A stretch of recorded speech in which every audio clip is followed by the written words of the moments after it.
জুলাই বিপ্লবে যে আমাদের উপর গণহত্যা এবং শিশু হত্যা চালিয়েছে এবং আমাদের ঢাকা বিশ্ববিদ্যালয়ের শিক্ষার্থীদের উপর যেভাবে রক্তাক্ত করেছে সেটার জবানবন্দি আমরা আজকে দিতে এসেছি।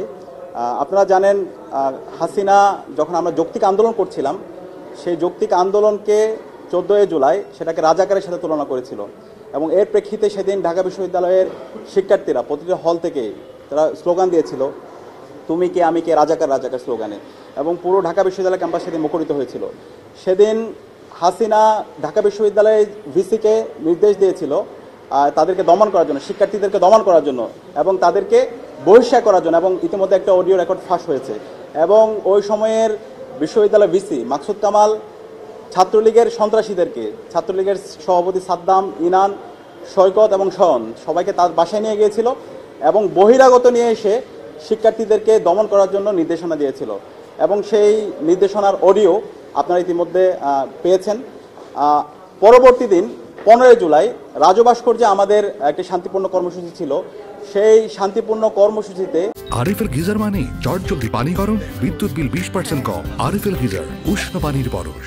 ছাত্রলীগের সন্ত্রাসীরা, যুবলীগের সন্ত্রাসীরা এবং বহিরাগত নিয়ে এসে আমাদের শিক্ষার্থীদের উপর নির্মমভাবে হামলা করেছিল।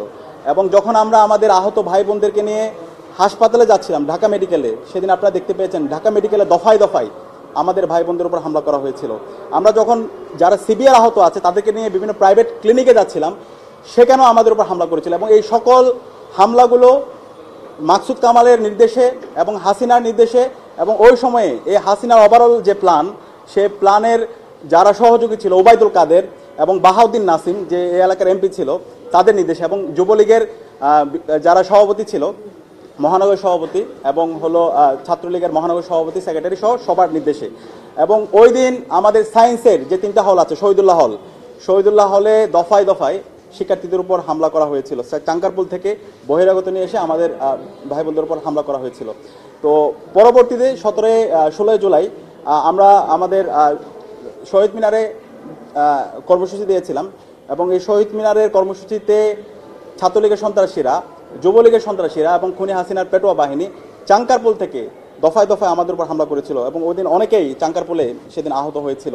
এবং সায়েন্স ল্যাবও সেদিন যারা বৈষম্যবিরোধী ছাত্র আন্দোলনের নেতৃবৃন্দ ছিল, ছাত্র সংগঠনের নেতৃবৃন্দ ছিল, সেদিন তাদের উপর হামলা করা হয়।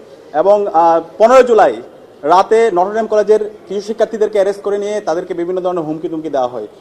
16 জুলাই যখন আমরা প্রোগ্রাম করছিলাম শহীদ মিনারে, একই সময়ে রংপুরে আমাদের আবু সাইদের উপর হামলা হয় এবং চট্টগ্রামে ওয়াসিম শান্তর উপর হামলা হয় এবং পরবর্তীতে আমরা জানতে পারি তারা শহীদ হয়। এবং ওই দিন 16 জুলাই 6 জন সারা দেশে মুক্তিকামী ছাত্র জনতা শহীদ হয়।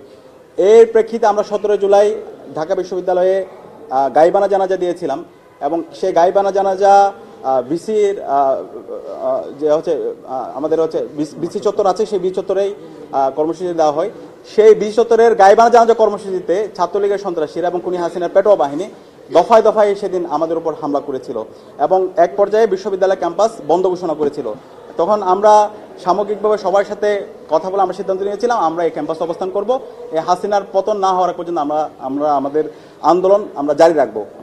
পরবর্তীতে ক্যাম্পাস শিক্ষার্থীদেরকে জোরপূর্বক ক্যাম্পাস ছাড়তে বাধ্য করা হয় এবং শিক্ষার্থীরা যখন ক্যাম্পাস ছেড়ে যাচ্ছিল, ছাত্রলীগের সন্ত্রাসীরা শাহবাগে আমাদের ভাই বোনদের উপর হামলা করে এবং এদিকে কাটাপনের ওইখানে ছাত্রলীগের সন্ত্রাসীরা, বিজয় 71 হল ছাত্রলীগের সন্ত্রাসী ইউনুসের নেতৃত্বে অসংখ্য শিক্ষার্থীদের উপর হামলা হয়। পলাশীর ওইখানে ছাত্রলীগের সন্ত্রাসীরা হামলা করে। এভাবে বিভিন্ন প্রান্তে বিশ্ববিদ্যালয়ের শিক্ষার্থীদের উপর হামলা করা হয়। তো এই সকল ঘটনার প্রবাহগুলো, এবং যখন ক্যাম্পাস বন্ধ হয়ে যায় 18 জুলাই, আপনারা জানেন প্রাইভেট বিশ্ববিদ্যালয়ের শিক্ষার্থীদের উপর নির্মমভাবে নির্যাতন করা হয় এবং 18 জুলাই ঢাকার প্রাইভেট বিশ্ববিদ্যালয়ে আমাদের অসংখ্য ভাই বোনরা সেদিন শহীদ হয়েছিল। এবং পরবর্তীতে 18 জুলাই রাতে ইন্টারনেট ব্ল্যাক আউট করে দেওয়া হয় এবং 19 জুলাই ঢাকার যাত্রাবাড়ি, রামপুরা, বাড্ডা, মিরপুর, সাভার সহ সব জায়গায় মুক্তিকামী ছাত্র জনতা রাস্তায় নেমে পড়েছিল এবং 19 জুলাই থেকে 23 জুলাই পর্যন্ত সারা দেশে একটা গণহত্যা এবং শিশু হত্যা সংঘটিত হয়। এবং এই সকল গণহত্যা এবং শিশু হত্যা, শিক্ষার্থীদের উপর নির্যাতন, নিপীড়ন, এই সকল ঘটনার সাথে খুনি হাসিনা এবং ওই সময় বিশ্ববিদ্যালয়ের প্রশাসন, মাকসুদ কামাল নেতৃত্বে যে প্রশাসন ছিল তারা জড়িত ছিল। ছাত্রলীগের কেন্দ্রীয় সভাপতি, সেক্রেটারি সাদ্দাম, ইনান, শয়ন এবং সৈকত, একই সাথে যুবলীগ এবং মহানগর ছাত্রলীগ এবং ওই সময় যে প্রশাসনে যারা বিভিন্ন পুলিশ র্যাবের বিভিন্ন পর্যায়ের যারা দায়িত্বে ছিল সবাই এই সাথে জড়িত ছিল।